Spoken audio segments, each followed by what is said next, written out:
future. Here we see, based on time aspect, we see tenses may be categorized according to the time frame, that is present, past and future. Here we see present, past and future in detail. What are present tense? Present tense expresses an unchanged situation that exists only now. Past tense expresses an action or situation that was started and finished in the past.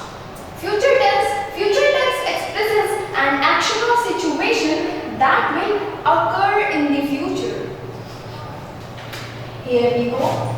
Based on time aspect. So what is aspect? Aspect refers to nature of action described by the word. There are four aspects. First is indefinite or simple, continuous or progressive, perfect or complete. Fourth is perfect continuous. Next, its explanation in detail. Indefinite tense. Indefinite or simple tenses describes an action but do not state whether the action is finished. Continuous or progressive tense describes an unfinished action. Perfect tense describes a finished action. Perfect continuous to combine the complete and incomplete tenses to describe an action which was in progress and then finished. Here we see there are 12 possible verb tenses. First is present, past and future. Present is further divided into present indefinite, present continuous, present perfect, present perfect continuous. Past tense, past indefinite, past continuous, past perfect, past perfect continuous. Future indefinite, future continuous, future perfect continuous tense. Next, there are a list of rules in short. Present indefinite tense. In present indefinite tense, we use first form of the main verb s or es with singular subjects. In present continuous tense, we use is and are plus first form of the main verb plus ing.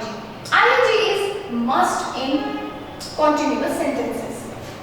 Present perfect sentences. Present perfect form we use has, have, third form of the main verb, and in present perfect continuous we use has been, have been plus first form of the main verb plus ing. In simple past we use second form of the main verb. In past continuous we use was verb plus first form of the main verb plus ing. In past perfect forms we use had, third form of the main verb. In past perfect progressive forms we use has, had, been plus first form of the main verb plus ing. In future indefinite tense we use will, shall plus first form of the main verb. In future continuous tense we use will be plus first form of the main verb plus ing. In future perfect forms we use will have, shall have plus third form of the main verb. In future perfect continuous tense we use will have been plus first form of the main verb plus ing. Here we see types of present tense. Present tense is divided into four: present indefinite, present continuous, present perfect continuous tense. Here we see present indefinite tense in detail. Simple present is used to describe an action or event or condition that is occurring in the present at the moment of speaking or writing. Means present indefinite tense is general, permanent, truth sentences.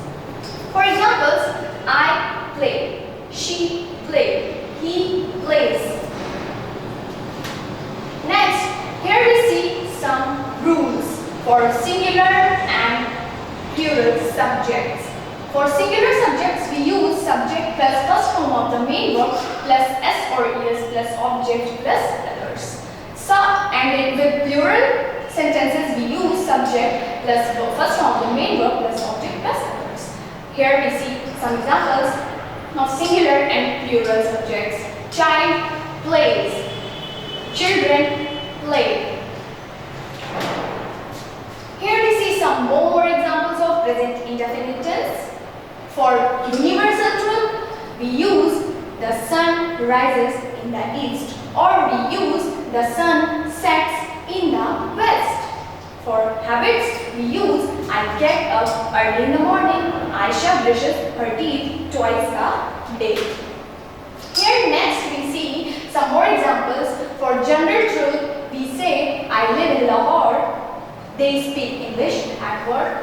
For future time or fixed time, we use the train leaves at 5. Here we see some grammar structure for present indefinite. Here affirmative, negative and interrogative sentences. In affirmative sentences or positive sentences, we use subject plus verb. S or es is used with the third person singular number plus complement.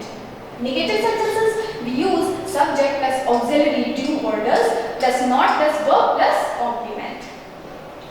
In interrogative sentences, we just interchange auxiliary do or does from subject. Firstly, we use do or does, then subject, then verb, then complement, plus question mark. Question mark is must in all interrogative sentences. Here we see its grammar structure with some examples. Affirmative, I live, you live, he lives, she lives, it lives, we live, you live, they live. And negative form, I don't live, you don't live, he doesn't live, she doesn't live, it doesn't live, we don't live, you don't live, they don't live. In interrogative sentences, do I live? Question mark. Do you live? Question mark. Does he live? Question mark. Does she live? Question mark. Does it live? Question mark. Do we live? Question mark. Do you live? Question mark. Do they live? Question mark. Next, here we see positive sentences in detail. First form of the verb is used with third person singular pronoun. We use he, she, it. Its rule is subject plus first form of the main verb plus object. Here we see some examples. I play cricket. He takes exercise daily. The sun rises in the east. Some more examples. She works on her basket after dinner every day. She tries. We see some positive sentences with work. I work. You work. She works. She works. It works. We work. You work. They work. Next, we see negative sentences. We use do not and not. Use do not and does not to make sentences negative. Here we see examples. We do not drive a car. He does not play cricket. I do not work.